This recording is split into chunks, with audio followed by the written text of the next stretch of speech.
दोस्त कैसे आप सब। स्वागत है आपका अपना यूट्यूब चैनल केमिस्ट्री आसान है। तो दोस्त आज हम लोग बात करने जा रहे हैं क्लास 12th केमिस्ट्री यूनिट 1 जो है जिसका नाम सॉलिड स्टेट है, उसका पार्ट 1 हम लोग देखेंगे, जो कि बेसिकली ऑब्जेक्टिव के दृष्टिकोण से बनाया गया है। और हम लोग इस वीडियो में लेसन 1 यूनिट 1 में जितने भी मोस्ट इम्पोर्टेंट ऑब्जेक्टिव बन सकते हैं जो 2023 के बोर्ड एग्ज़ाम में आपकी काफ़ी हेल्प करेंगे, उसको हम देखने जा रहे हैं। ठीक है, ज़रूरत पड़ेगा दोस्त तो मैं पार्ट 2 लेकर आऊँगा। चलिए शुरू करते हैं। तब तक पहला ऑब्जेक्टिव है हम लोगों का, कह रहा है कि HCP जो है हेक्सागोनल क्लोज पैकिंग में परमाणु की संख्या कितनी होती है, आप बताइए। हेक्सागोनल क्लोज पैकिंग या इसको हम हिंदी में षटकोणीय निविड संकुलन कहते हैं, इसमें परमाणु की संख्या कितनी होती है। तो आपको पता होनी चाहिए कि इसमें परमाणु संख्या कितनी होती है, 6 होती है। ऑप्शन नंबर बी करेक्ट होगा। कितनी होती है दोस्त, 6 होती है। कितनी होती है, 6 होती है। ठीक है, कितनी होती है, 6 होती है। और आपने ये भी पढ़ा होगा कि HCP में जो समन्वय संख्या होता है वो होता है 12। तो ये 12 जो होता है HCP में, ये क्या है, ये 12 ये होता है समन्वय संख्या। क्या होता है दोस्त, समन्वय संख्या। तो दोनों में अंतर आप ध्यान रखिए कि अगर पूछा जाए कि HCP में परमाणु संख्या कितनी होती है तो 6 बताओगे, और HCP में अगर समन्वय संख्या पूछा जाए तो 12 बताओगे। ठीक है, चलिए अगला प्रश्न देख लेते हैं। अगला प्रश्न है हमारा 2 नंबर, कह रहा है कि सिलिकॉन में फास्फोरस की अशुद्धि मिलाने पर किस प्रकार का अर्धचालक बनता है। सिलिकॉन में फास्फोरस की अशुद्धि मिलाने पर किस प्रकार का अर्धचालक बनता है।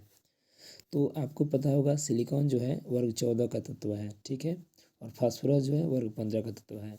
तो वर्ग 14 के तत्व में यदि आप वर्ग 15 के किसी भी तत्व के अशुद्धि को मिलाओगे तो आपको इन टाइप का अर्धचालक प्राप्त होगा। यानी कि सिलिकॉन क्या है, सिलिकॉन ये जो है वर्ग 14 का तत्व है। किस वर्ग का है, 14 का। तो वर्ग 14 के तत्वों में अगर आप वर्ग 15 का तत्व मिलाओगे, क्या मिलाओगे, वर्ग 15 का तत्व, तो आपको मिलेगा एन टाइप। क्या मिलेगा, एन टाइप। और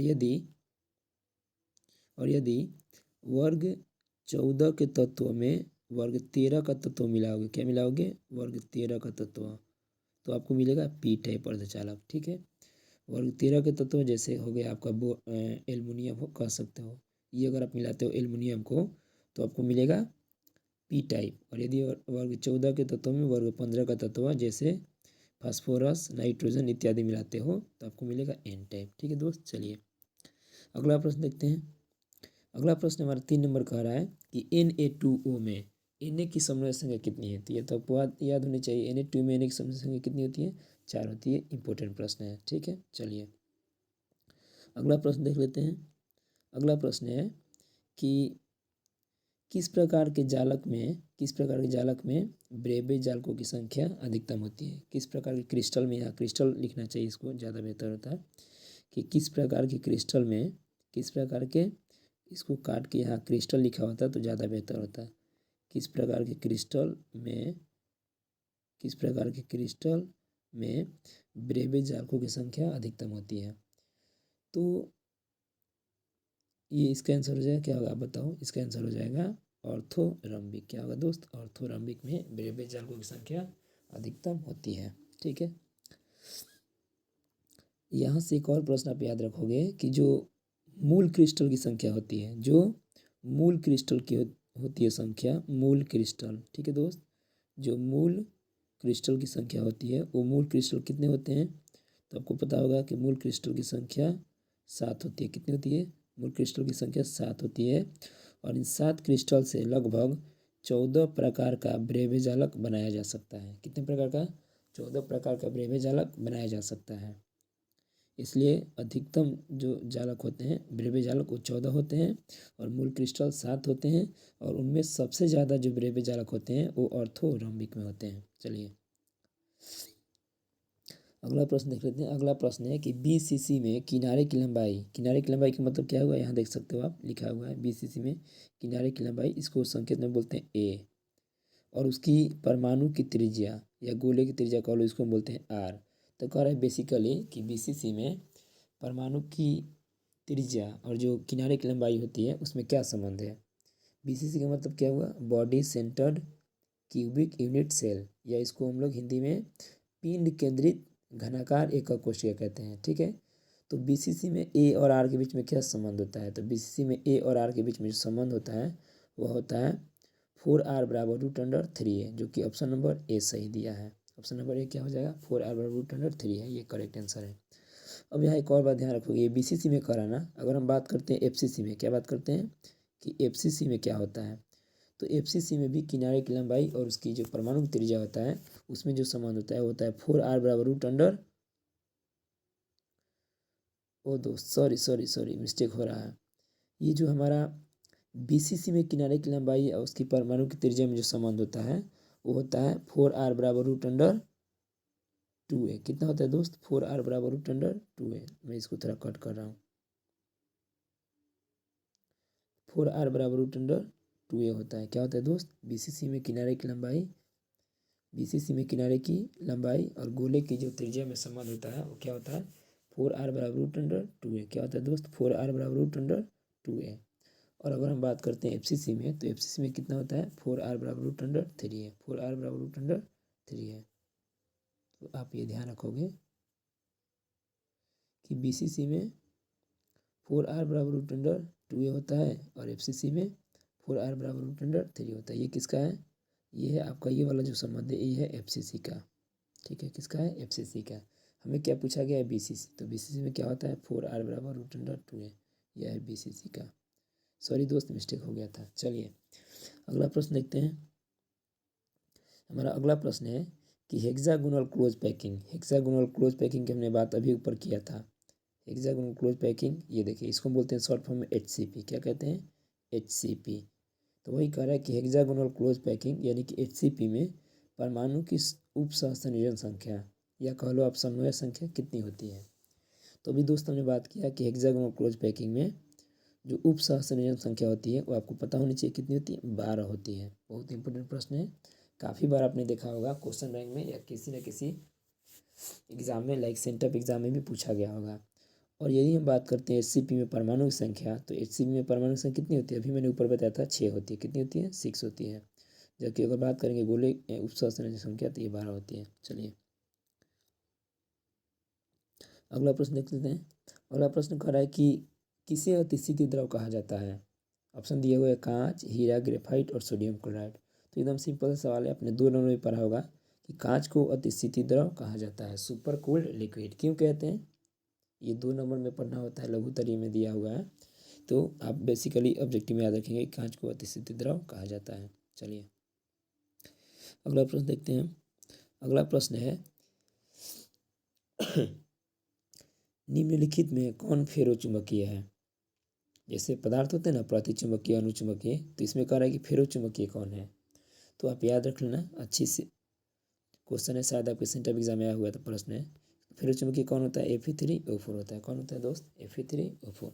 चलिए अगला प्रश्न देख लेते हैं। अगला प्रश्न है हमारा कि अष्टफलकीय रिक्तियाँ कितने गोलों से बनती है।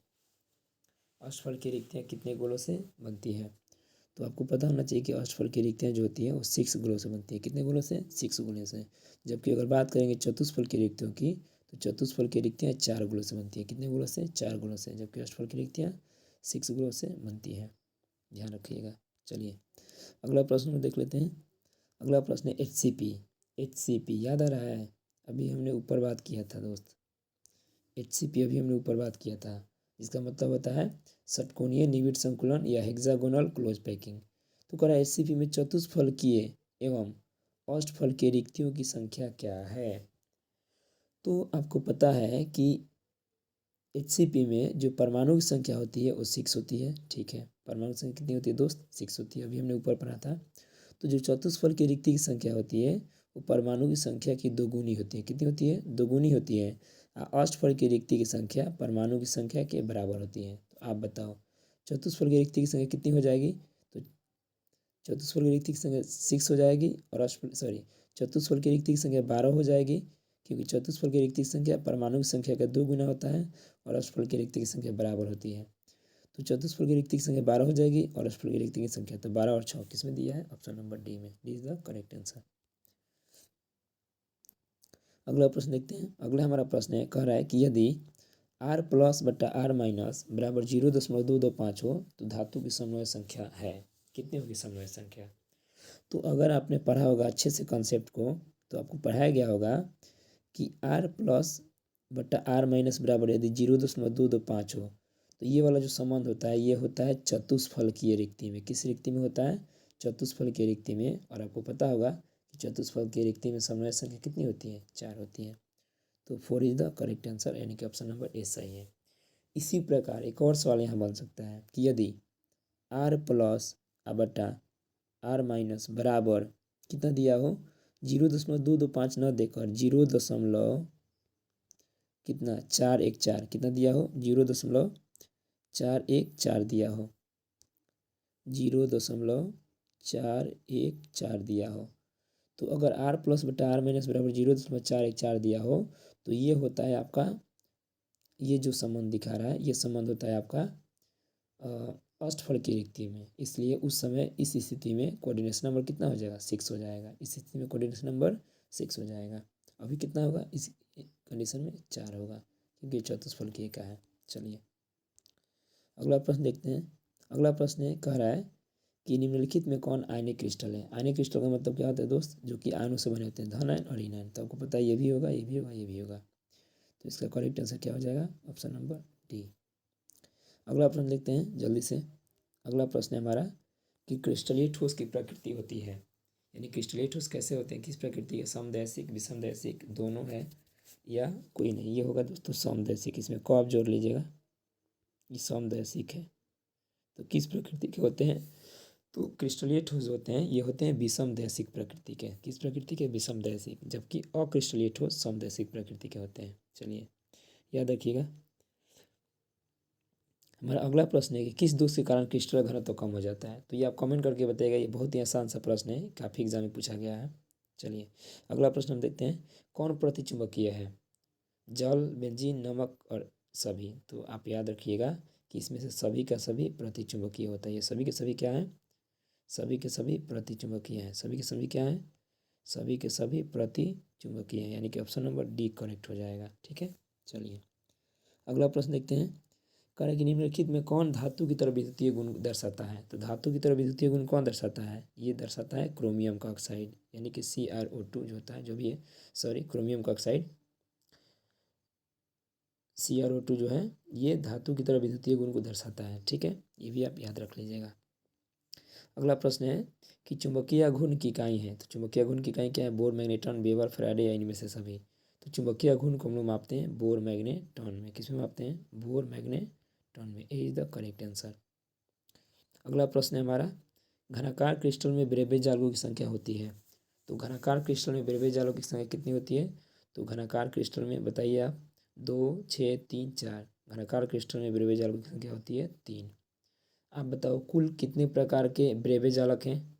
कुल कितने प्रकार के ब्रेबेज जालक हैं? तो अभी मैंने ऊपर बताया कुल 14 प्रकार के ब्रेबेज जालक होते हैं। कुल 14 प्रकार के। ठीक है, ये बनाए जा सकते हैं।